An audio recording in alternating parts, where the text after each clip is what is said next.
ముద్రగడ మరణం తర్వాత ఇవాళ 3 వివాదాలు వచ్చినాయి. నెంబర్ 1 వచ్చేటప్పటికి ప్రభుత్వం ఆయన అంత్యక్రియల్ని అధికారిక లాంఛనాలతో నిర్వహించాలనుకుంది. దాన్ని అక్కడ వైఎస్ఆర్ కాంగ్రెస్ పార్టీకి సంబంధించిన అంబటి రాంబాబు అడ్డుకుంటే అట్టట్ట అడ్డుకుంటా ఉంటూ బొలిశెట్టి శ్రీనివాస్ జనసేన ఎమ్మెల్యే చెప్పుకొచ్చారు. ఎందుకు అట్లా అడ్డుకుంటారు? వాళ్ళ కుటుంబ సభ్యులు ఎవరు అభ్యంతరం పెట్టలేదు, మీరు అడ్డుపడుతున్నారు, వైసీపీ అడ్డుపడుతున్నాయి. ఇది ఒక వివాదం.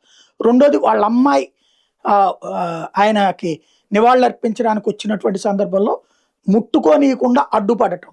అదిగో ఆడబిడ్డకి అన్యాయం చేశారని జనసేన అభిమానులు, దానికి ఇటు వైఎస్ఆర్ కాంగ్రెస్ పార్టీ వాళ్ళు ఆ అమ్మాయి గురించి వాళ్ళ నాన్న చెప్పింది, నేను చచ్చిపోతే నా శవాన్ని కూడా ముట్టుకోవడానికి రావద్దు, మేము మా ఆవిడ ఆపరేషన్ అప్పుడు వాళ్ళ ఇంటికి వెళ్తే అయిపోయాక 2 రోజుల్లో ఫర్దర్ ట్రీట్మెంట్ కోసమని ఇంటి గడప తొక్కనీయలేదు. దాంతో ఒక బ్రాహ్మణ కుటుంబం ఇంట్లో 2 రోజులు ఉండి ఆ తర్వాత ట్రీట్మెంట్ చేయించుకుని వచ్చాను.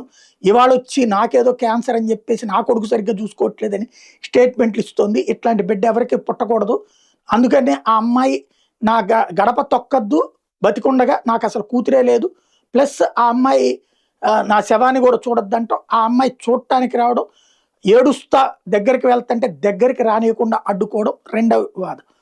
మూడోది వచ్చేటప్పటికి జగన్ వెళ్ళి అంత్యక్రియలు చేసినటువంటి పాడె మోసినటువంటి సందర్భంలో పవన్ కళ్యాణ్ గురించి కొంతమంది ప్రశ్నించడం. ఆ టైంలో అవును పవన్ కళ్యాణ్ గారు నిన్ననే భుజపు సర్జరీ చేయించుకున్నారు కాబట్టి రాలేదు, పార్టీ తరపున నేను వచ్చానని బొలిశెట్టి శ్రీనివాస్ గారు చెప్పడం. ఇది ఓవరాల్. ఇవి పెద్ద పెద్ద ఇష్యూస్గా చూస్తే పెద్ద ఇష్యూస్, లైట్ తీసుకుంటే లైట్.